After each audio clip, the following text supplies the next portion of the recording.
नमस्कार, मैं Neeraj Kumar the roots of Bharat में आपका स्वागत है। 9 साल की बच्ची क्लास 4th की स्टूडेंट और चौथी मंजिल से कूद जाए। नाम अमायरा या कुछ जगहों पे उसका नाम अमाया यूज किया गया है। जयपुर की एक घटना जहां पे एक बच्ची ने सुसाइड किया। समाज को झकझोर देने वाले इंसिडेंट है कि 9 साल की बच्ची ऐसा कैसे कर सकती है, ऐसी क्या परिस्थितियां हो गई। इसमें स्कूल का रोल भी बहुत डाउटफुल रहा कि पुलिस के आने के पहले इंसिडेंट के स्पॉट को पूरी तरह से साफ किया गया। पुलिस के आने के बाद मामला संदेह के घेरे में है। स्कूल का स्टाफ और उसका रोल भी संदेह करने लायक है। फैमिली ने एफआईआर दर्ज की। पुलिस प्रशासन को जोर दे के कहा कि इसमें स्कूल अथॉरिटी का दोष है कि उनकी बच्ची शायद परेशान थी, स्कूल के अथॉरिटी उस पर ध्यान नहीं दे रही थी। मामले की तह तक पुलिस जाएगी, कितना वक्त लगेगा पता नहीं। फिर भी हमें अलर्ट रहना है अपने बच्चों को लेके। हम लोग आज इसी विषय पे चर्चा कर रहे हैं कि छोटे बच्चे या सुसाइड बड़े भी जब कर रहे हैं तो उनके कारणों का पता चले, हम लोग उस पर कुछ काम कर सकें। वर्ल्ड हेल्थ ऑर्गेनाइजेशन की एक रिपोर्ट के अनुसार ग्लोबल लेवल पे जो सुसाइड के केसेस हैं उनका अगर थोड़ा सा डेटा हम देखें तो करीबन 7 लाख से ज्यादा लोगों ने सुसाइड किया हुआ है। 73% जो ग्लोबल सुसाइड है वो लो और मिडिल इनकम ग्रुप के लोगों ने किया है। 1% जब सुसाइड करता है तो कम से कम उसके रेशियो में 20 लोगों के सुसाइड अटेम्प्ट सक्सेसफुल नहीं होते हैं। इस डेटा में यह भी बताया गया है कि मेल का सुसाइड परसेंट 12.8 है प्रति लाख, जबकि फीमेल का जो सुसाइड रेशियो है वो 5.4 प्रति लाख है।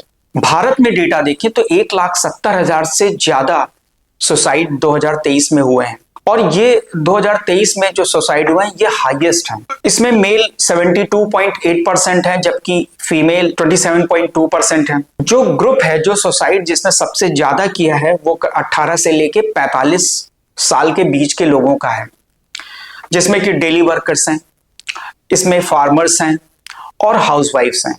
स्टूडेंट का सुसाइड जो परसेंटेज है वो पिछले लास्ट डिकेड में यानी 2013 से 2023 के बीच में 65% की इसमें बढ़ोतरी हुई है। इसके मेजर कॉज क्या है?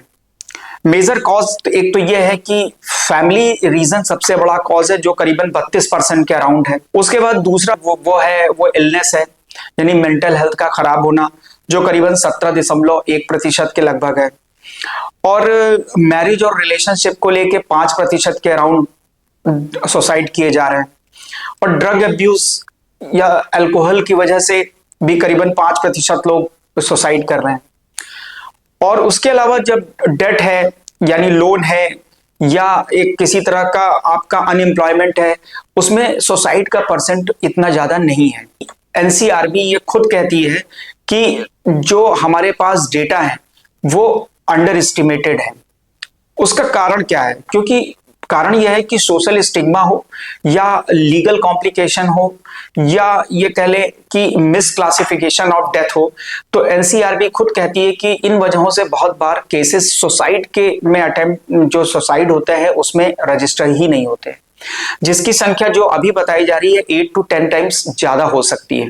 अब सपोर्ट सोर्स क्या है कि गवर्नमेंट का सपोर्ट सोर्स ये है कि national tele mental health programme है, इसके थ्रू सरकार कोशिश कर रही है कि इस तरह की डेथ्स को किसी तरह रोका जाए, इसका प्रिवेंशन किया जाए। इसी के साथ साथ एक सेल्फ हार्म करके भी एक प्रॉब्लम शुरू हो गई है। ये सिर्फ एडोलसेंस या यंग अडल्ट्स में नहीं है, ये प्राइमरी लेवल के बच्चों में सेल्फ हार्म की प्रवृत्ति बढ़ रही है। स्टडी के अनुसार 10 से 11 साल की एज के बच्चों में कम से कम 2.6% बच्चों ने 1 साल के अंदर अपने को सेल्फ हार्म किसी न किसी तरह से किया है। ये 64% से ज्यादा तो फीमेल में है और करीबन 35-36% के बीच में मेल के में है। ये रेशियो जो है सेल्फ हार्म में 35.7% बच्चों ने सेल्फ हार्म अपने को बैटरिंग की वजह से किया है, जबकि 28% के आसपास कटिंग की है अपने को।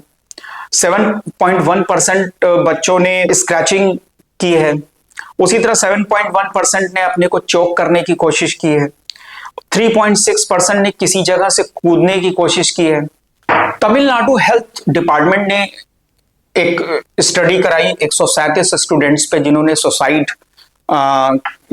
करने की कोशिश किया है या हाई रिस्क सेल्फ हार्म को कोशिश की। उसमें यह पाया गया कि क्लास 12th के जो बच्चे हैं वो जब फेल हो गए तो उन्होंने इस तरह के प्रयास किए। इस तरह से ये एक ग्रोइंग एपिडेमिक की तरफ फैल रहा है। एपिडेमिक इसलिए दिया गया है नाम क्योंकि 2013 से 2023 के बीच में इसमें बढ़ोतरी 65% के लगभग हुई है। स्कूल वायलेंस के स्टैटिस्टिक्स देखें तो करीबन 42% बच्चे स्कूलों में बुलिंग का शिकार हो रहे हैं, और उसी तरह से फिजिकल, सेक्सुअल, इमोशनल वायलेंस का भी शिकार हुए हैं, जिनकी परसेंटेज 6 से 7% के अराउंड है। अब हम लोग डेटा देखने के बाद हम लोगों को ये लगता है कि हम लोग करें क्या। बच्चे हमारे घर में भी हैं, बच्चे आपके ही घर में हैं। ऐसी सिचुएशन घर में ना आए, ऐसी सिचुएशन आपके घरों में ना आए, तो हम लोग इसके सोल्यूशन को देखें, कैसे हम लोग इससे निकल सकते हैं। तो सोल्यूशन 3 लेवल पे हो सकता है कि एक तो बच्चों की दोस्ती होनी चाहिए, बच्चे खेले कूदें और फ्रेंड सर्किल बनाएं। दूसरा है कि रिश्तेदारों के यहाँ आते जाते रहें और उनके साथ संबंध बना के रखें, जिससे कि एक एक्सचेंज ऑफ व्यूज होता रहे और बच्चों को एडजस्टमेंट की कैपेसिटी डेवलप हो। तीसरा है कि हम थेरेपिस्ट या डॉक्टर्स की हेल्प ले सकते हैं। अगर यदि किसी बच्चे में या किसी बड़े में ये टेंडेंसी आती है कभी, तो आप एक मेथड अपना सकते हैं कि डिले या distract method. Delay distract method में यह है कि आप 5 मिनट का एक पॉज लें, आंखें बंद करके थोड़ा सा मेडिटेट करें। दूसरा यह है कि आप बर्फ थोड़ी सी हाथ में लेके थोड़ी देर बैठ जाएं। उसके अलावा तेज वॉक करें, डीप ब्रीदिंग करें, मुंह पे ठंडा पानी के छींटे मारें। इससे थोड़ी देर में आप डिस्ट्रैक्ट या इस एंजाइटी या इस तरह की जब टेंडेंसी डेवलप हो तो वो उसको डिले कर सकते हैं, डिस्ट्रैक्ट कर सकते हैं। इसके अलावा एक और प्लान है जिसे इंटेंस इमोशनल प्लान भी कह सकते हैं, जिसे 5 4 3 2 1 कह सकते हैं। इसमें यह करते हैं कि आप कोई 5 चीजों को देखने की कोशिश करें, 4 चीजों को टच करने की कोशिश करें, 3 चीजों को सुनने की कोशिश करें, 2 चीजों को स्मेल करने की कोशिश करें और किसी एक चीज को टेस्ट करने की कोशिश करें। इससे ये चीजें थोड़ी देर के लिए फिर डिस्ट्रैक्ट हो जाती हैं या डिले हो जाती हैं, तो आप उस पर्टिकुलर मोमेंट में जब ये भाव उठ रहे होते हैं आप उससे बच सकते हैं। थेरेपी के लिए लेवल पे 2 मेथड अपनाए जाते हैं। एक तो है CBT यानी कॉग्निटिव बिहेवियर थेरेपी, और दूसरी है DBT डायलेक्टिकल बिहेवियर थेरेपी। तो ये डॉक्टर की मदद से या किसी थेरेपी एक्सपर्ट की गाइडेंस में आप इसको कर सकते हैं। अब लास्ट में आता है कि स्कूलों के खिलाफ एक्शन। बहुत से स्कूलों में ये देखा गया है, खासकर जो बहुत बड़े बड़े स्कूल हैं, इनके खिलाफ कभी कोई पुलिस केस होता है या इस तरह के इंसिडेंट होते हैं तो ये इस पे पर्दा डालते हैं या इसको दबाने की कोशिश करते हैं। वो पुलिस प्रशासन के साथ मिलकर करते हो, या हो सकता है कि वो स्कूल ही ऐसे लोगों का हो जो अपनी बदनामी ना चाहते हो। फिर भी सरकार को कुछ ऐसे रेगुलेशन बनाने चाहिए। रेगुलेशन ऐसे होने चाहिए कि आप क्लियर कट रेगुलेशन कि यदि स्कूल में कोई बच्चा गाली देता है तो उसको 2 वार्निंग के बाद तीसरे टाइम में अगर वो गाली देता है तो उसको स्कूल से रेस्ट्रिकेट करें और उसको रिहैबिलिटेशन सेंटर में डालने की का एक प्रोविजन होना चाहिए। पहली वार्निंग में भी पेरेंट्स को बुलाएं, दूसरी वार्निंग में भी पेरेंट्स को बुलाएं। यदि कोई बच्चा बुलिंग करता है तो यही मेथड फिर लगाएं कि पहले और 2 बार में आप पेरेंट्स को बुलाएं, उसको वार्निंग दें और तीसरे बार में स्कूल से रेस्ट्रिकेट करके उसको रिहैबिलिटेशन सेंटर में डालें। तीसरा है असॉल्ट अगर कोई करता है तो उसको 1 वार्निंग के बाद दूसरी वार्निंग ना दे, उसको सीधे स्कूल से रेस्ट्रिकेट करें और उसको भी रिहैबिलिटेशन सेंटर में भेजें। स्कूल के स्टाफ स्कूल के बच्चों के साथ मिसबिहेव करता है या उसके एक्सट्रीम स्टेप्स लेता है, उस केस में सख्त कानून बनने चाहिए। सारे प्रिकॉशन, जितनी तरह की जो बुलिंग की जो मेथड हैं या जो गाली के देने की बात है या असॉल्ट की बात, ये सारी चीजें होर्डिंग पे लिखें, उसकी सजाएं निर्धारित करें और वो स्कूल के बाहर लगी रहनी चाहिए कि जब बच्चे स्कूल में इंटर हो तो उनकी नजर उस पे जाए। उनके दिमाग में ये बात अंकित होनी चाहिए कि उन्हें क्या स्कूल में नहीं करना है। इसके अलावा कोई बच्चा अगर घर स्कूल में सहमा हुआ है और ज्यादा बोल नहीं रहा है या लग रहा है कि इसको कोई प्रॉब्लम है तो उसकी स्कूल में काउंसलिंग करें। और ये भी नजर रखें कि कौन सा ऐसा बच्चा है या कौन से ऐसे बच्चे हैं जो स्कूल में इस तरह का माहौल खराब करते हैं, लोगों की बुलिंग करते हैं, लोगों को असॉल्ट करते हैं। ऐसे बच्चों पे भी नजर रखें और हो सके तो इनके खिलाफ सख्त एक्शन लिया जाए, क्योंकि हम बीमारी होने के बाद उसका इलाज करें और तो वो तो करेंगे ही, लेकिन उसके पहले हम इसकी जड़ का भी इलाज करें तो बेहतर होगा।